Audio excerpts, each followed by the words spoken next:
یونس نے خبر دی، انہیں ظاہری نے، ان سے عروہ نے بیان کیا کہ حضرت عائشہ رضی اللہ عنہا نے بتلایا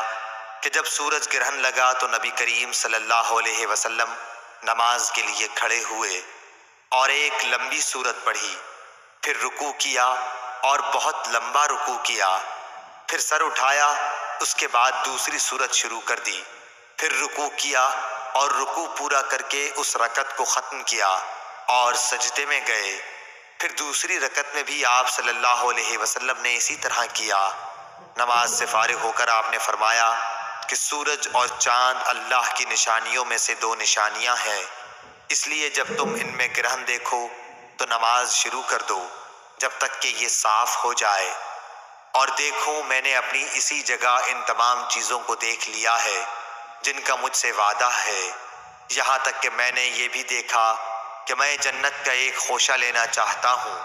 ابھی تم لوگوں نے دیکھا ہوگا کہ میں آگے بڑھنے لگا تھا اور میں نے دوزخ بھی دیکھی، اس حالت میں کہ بعض آگ کو کھائے جا رہی تھی۔ تم لوگوں نے دیکھا ہوگا کہ جہنم کے اس ہولناک منظر کو دیکھ کر میں پیچھے ہٹ گیا تھا۔ میں نے جہنم کے اندر عمرو بن لحی کو دیکھا، یہ وہ شخص ہے جس نے سانڈ کی رسم عرب میں جاری کی تھی۔ صحیح بخاری حدیث نمبر 1212۔